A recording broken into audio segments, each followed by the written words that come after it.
On the 1st of December 2022, the Akwa Ibom governorship candidate for the Young Progressives Party, Senator Bassey Albert, was controversially sentenced to 42 years imprisonment for corruption by the Federal High Court sitting in Uyo, leaving his governorship aspirations in doubt and dwindling the excitement of his supporters.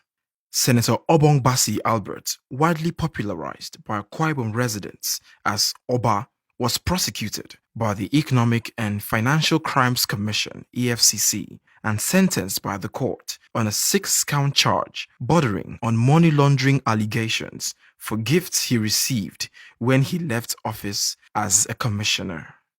The court's ruling was met with indignation from many Akwa Ibom residents and other concerned Nigerians.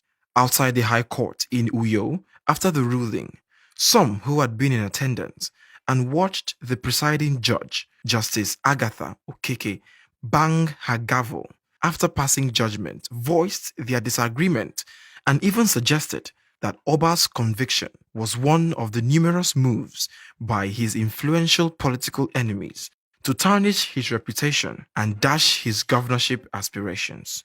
My name is Senator Bassey.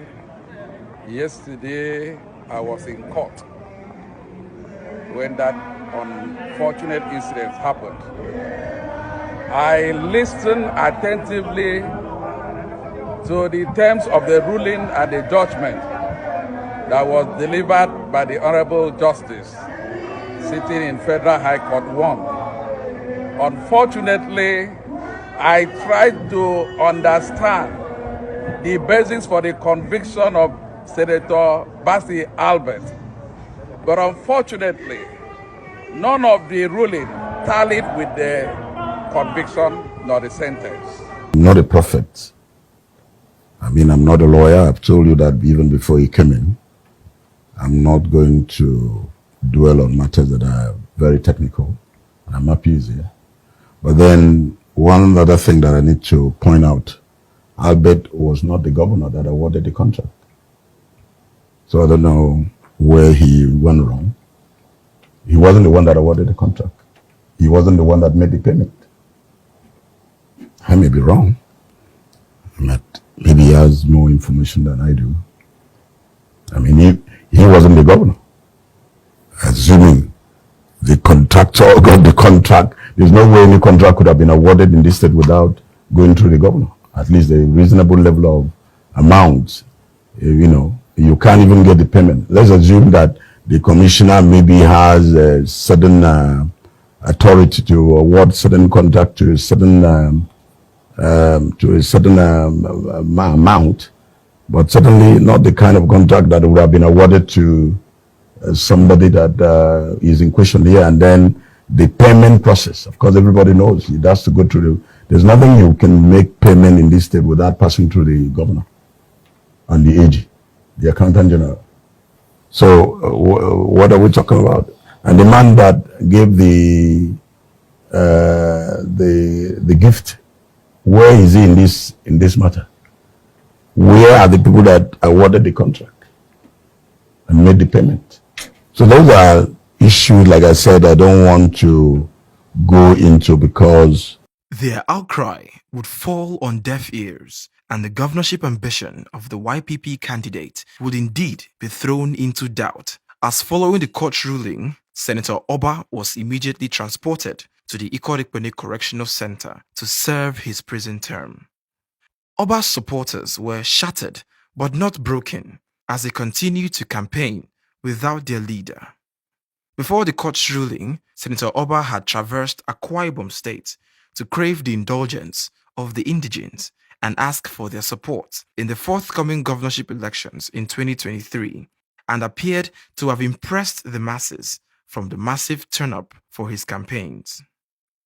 With his movements now restricted by the boundaries of the Akwa Ibom Correctional Facility, Oba could no longer spearhead his many animated campaigns. Senator Bassey Albert Oba, born in October 1972, served as the Commissioner for Finance in Akwa Ibom State from 2007 to 2014. Also a serving member of the Nigerian Senate, who was first elected in 2015 to represent Akwa Ibom Northeast Senatorial District. Yesterday, I came and I informed the Senate, Mr. President, and I came with a motion that the police be asked to vacate the premises of Akwa Ibom State House of Assembly.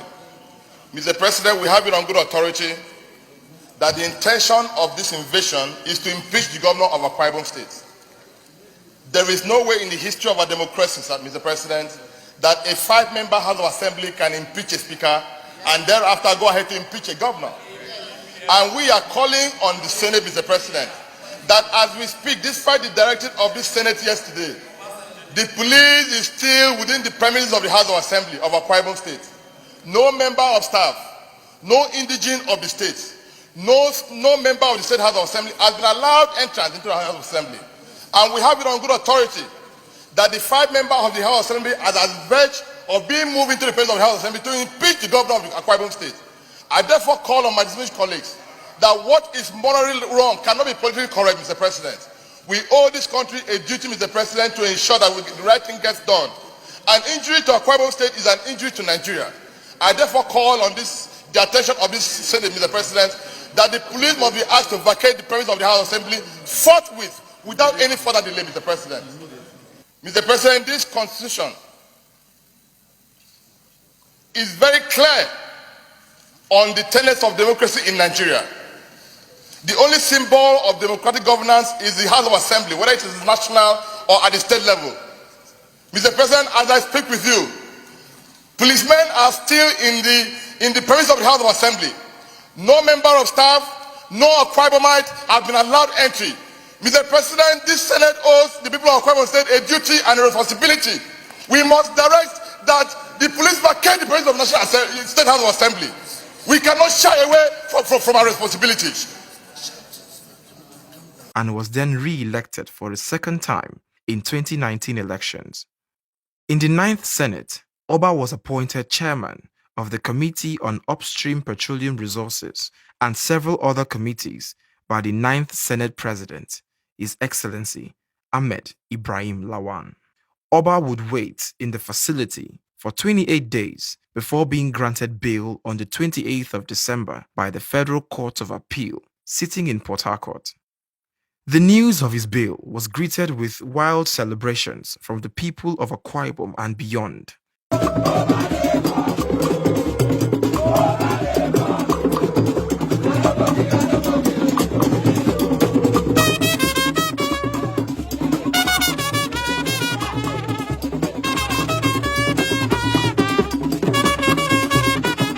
The state was filled with joy, and the expectant residents of the state waited to see their hero once again. They were not to wait for too long, as the friends of the senator rallied around to make sure he met the bail conditions to effect his release. Ikot Correctional Facility and neighboring streets became a beehive of activities on the 28th of December as supporters of the senator thronged the streets from the early hours of the day to catch a glimpse of their man the moment he was released.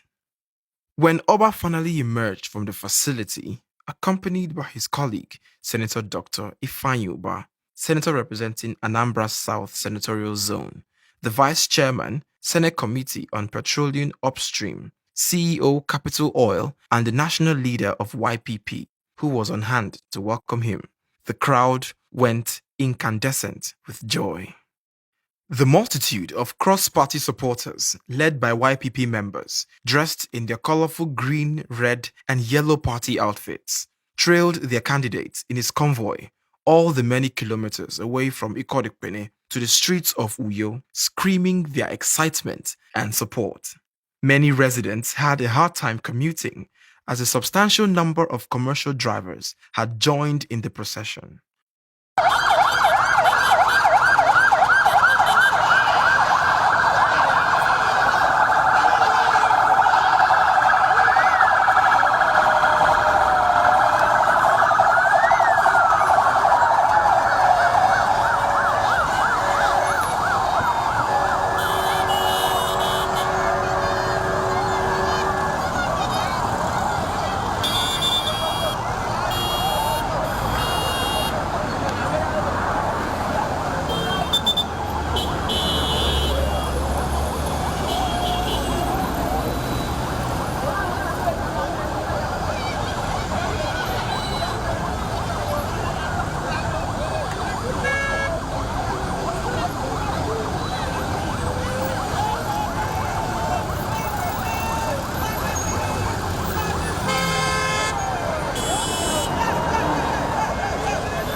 the other side.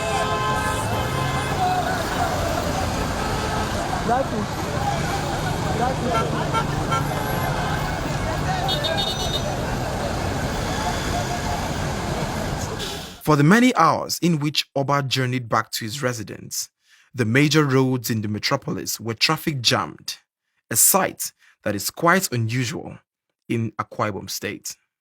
YPP flags and other costume paraphernalia littered the streets of Uyo in the wake of Oba's return, with celebrations lingering long after the candidate had arrived at his residence. Now, with the celebrations still lingering, and as Senator Bassey Albert rests away from the cold atmosphere of conviction, the supporters are optimistic that the appeal court will in no time discharge and acquit their leader, who is carrying the hopes of many Akwa Ibomites as the country winds down to the coming elections in 2023. Who has the final say? Has the final say?